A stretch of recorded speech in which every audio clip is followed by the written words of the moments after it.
Hello friends, आज मैं बहुत ही स्पेशल टॉपिक के साथ, जो कि बहुत इम्पॉर्टेंट है लेकिन उसके बारे में आपको नॉलेज नहीं होगी, ये मैं सोच सकती हूँ। और आज हम लोग उस बारे में डिस्कस करेंगे।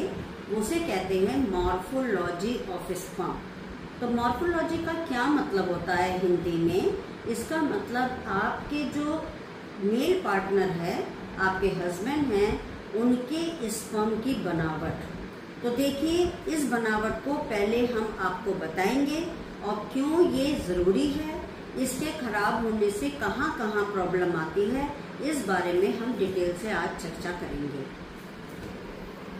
ये स्पर्म का हेड है और ये जो पार्ट है बीच का, इसे कहते हैं मिड पीस, और ये टेल होती है, ये हेड पार्ट होता है।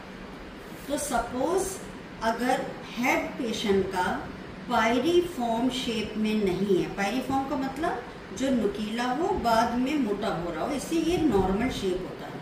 लेकिन अगर शेप पिन हेड की तरह है, शेप गोल है, उसे ग्लोबोजोस्पर्मिया कहते हैं, इसको पिन हेड कहते हैं, तो ये इसमें क्या प्रॉब्लम आएगी? ये एक्रोसोम नहीं होता। एक्रोसोम का क्या फायदा होता है?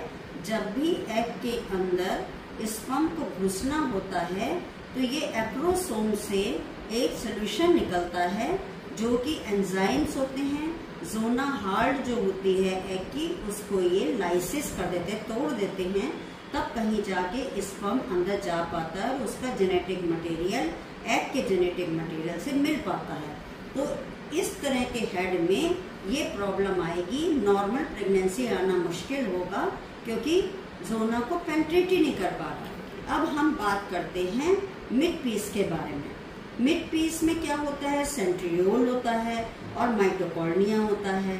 माइटोकॉर्निया, जैसे कि आपको मालूम है, पावर हाउस होता है, जो इसको स्पर्म को एनर्जी दे रहा है जिससे कि वो आगे बढ़ पाए, अपना काम कर पाए।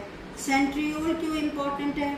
जब भी स्पर्म जब अंदर जाता है कि तो सेंट्रियोल पार्ट भी अंदर जाता है, जो कि आगे जाकर पूरा एम्ब्रियो बनाना, उसका डिवीजन करने का काम बहुत ही इम्पोर्टेंट है, वो करता है। तो ये सारी चीज़ें भी जो हैं वो इससे पता लगता है। अब टेल की बात आती है। मान लीजिए टेल जो है इस तरह की है, जैसे कि टेल मुड़ी हुई है, कॉइल्ड टेल कहते हैं, या टेल है ही नहीं, इस तरह के भी स्पर्म में मॉर्फोलॉजी में प्रॉब्लम आती है। तो कैसे स्पर्म आगे बढ़ेगा, कैसे वेजाइना में जाएगा, कैसे सर्विक्स में जाएगा, और कैसे वो अंदर पहुंच करके फर्टिलाइज करेगा?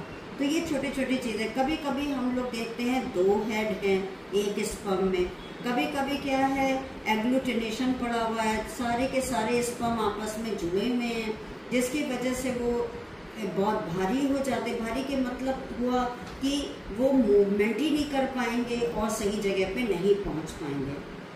तो जिन भी पेशेंट्स के हस्बैंड का हम लोग सीमेन एनालिसिस करते हैं, मॉर्फोलॉजी उसमें हमको खराब दिख रही है, तो अलग से एक मॉर्फोलॉजी कराया जाता है, जिसमें कि एक स्पर्म बहुत क्लियरली दिखेगा। ये स्लाइड्स बनी हुई आती है, उसके ऊपर हम लोग सीमेन का सैंपल डालते हैं, जिसकी वजह से मॉर्फोलॉजी क्लियर होती है। और मॉर्फोलॉजी को ठीक करने के लिए अगर हम बात करें तो वही सिंपल उपाय हैं।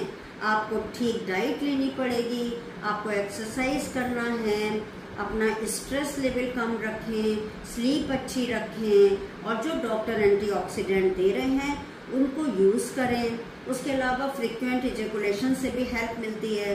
फिर भी अगर आपका सीमेन का मॉर्फोलॉजी ठीक नहीं आ रही है तो आप IUI ट्राई कर सकते हैं, बिकॉज उसमें जो मीडिया हम लोग यूज़ करेंगे तो जिनकी मॉर्फोलॉजी अच्छी होगी वही स्विम अप करके ऊपर आएंगे। उन स्पर्म्स को हम लोग डाल के प्रेगनेंसी दे सकते हैं। Thank you so much.